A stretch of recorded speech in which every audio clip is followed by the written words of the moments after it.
This is one of Malaysia's most horrifying cases, a murder so gruesome that it shocked the entire nation. This is the chilling case of Mona Fandy.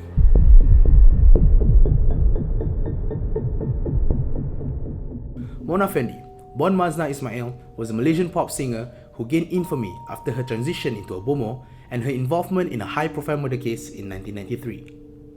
She released a pop album in the 1980s, but left the entertainment industry to focus on spiritual healing.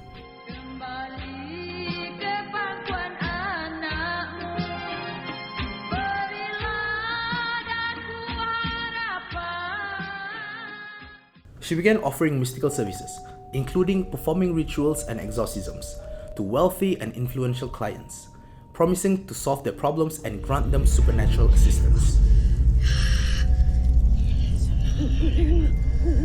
In 1993, Datuk Mazlan Idris was a Malaysian state assemblyman from the Pahang region who aspired to become the Menteri Besar of Pahang.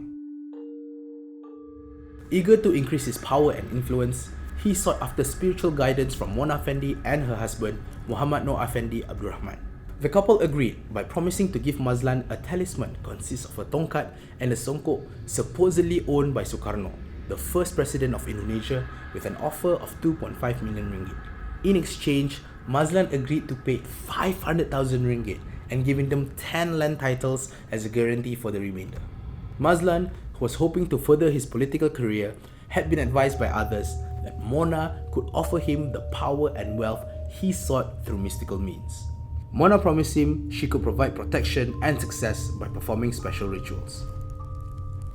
Mazlan, eager to increase his influence, agreed to her terms. This is where things got super fishy. Mona invited Datuk Mazlan to her home in the village of Kampung Perwas, Pahang, where she promised to conduct a powerful ritual to enhance his political fortunes. She told him that the ritual required his full participation and cooperation, and he would need to lie down and remain still during the process. Along with her husband, Muhammad Noor Effendi Abdul Rahman, and the assistant, Juraimi Hassan, Mona had devised a plan to murder Mazlan. The motive was not only greed for his money, jewelry, and political connections, but also a belief that the ritual would provide her with significant wealth and power. He was told that the ritual was an important step in achieving his goals. He was asked to lie down with his eyes closed to receive the mystical powers. As he lay there, Mona and her accomplices struck him with an axe, killing him in a violent and brutal attack, and nearly decapitated him in the process. After the murder, they dismembered Mazlan's body and buried the remains in a shallow grave in a storeroom of a house. His body was cut up into different pieces, including the head, torso, and limbs. They attempted to hide the crime by disposing of the evidence. Mazlan's disappearance raised suspicions. His family and friends became concerned when he failed to attend a public event, and they reported him missing. Polis sedang menjejaki anggota Dewan Undangan Negeri Pahang kawasan Batu Talam Raub, Datuk Mazlan Idris yang hilang sejak 2 minggu lalu. Investigators initially had little leads, but after receiving reports of Mazlan's connections to Mona Fandy, they began investigating her.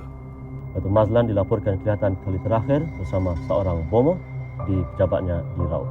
They also learned that she had performed rituals for other clients. Juraimi, one of Mona's accomplices, eventually confessed to the police after being interrogated.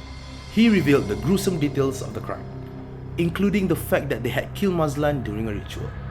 Misteri kehilangan ahli Dewan Undangan Negeri Pahang kawasan Batu Talam, Datuk Mazlan Idris, berakhir berikutan penemuan mayatnya di kampung Lata Jarum, Urudong, Raub. Ahli Dewan Undangan Negeri dikerat 18 bahagian. Kepala adun Batu Talam terpisah daripada badan. The police were then able to recover Mazlan's dismembered body buried at Mona's home. Mona Fandy, her husband, and Juraimi were arrested for the brutal murder of Datuk Mazlan. The case shocked Malaysia, and the media coverage were intense. Police uncovered disturbing evidence at Mona's house, including ritualistic items such as blood-soaked clothing and symbols, suggesting that the murder had been part of a spiritual practice.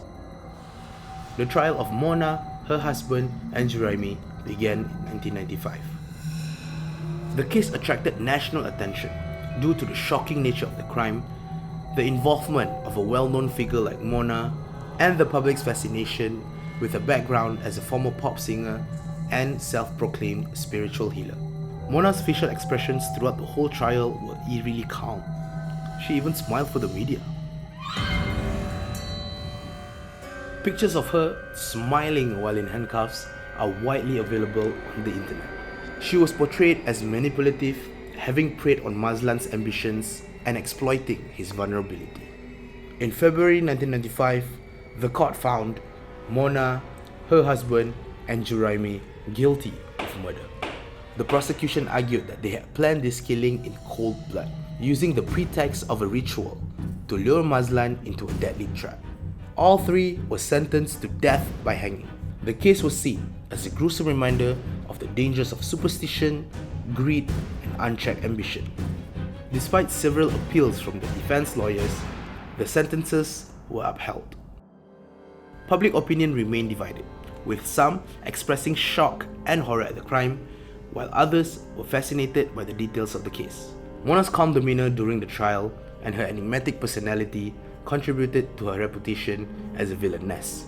She continued to maintain that she had not killed Mazlan, though there was no doubt of her involvement. Mona Fandy, her husband, and Juraimi were executed by hanging at Kajang prison. The execution was carried out after all appeals were rejected, sealing their fate.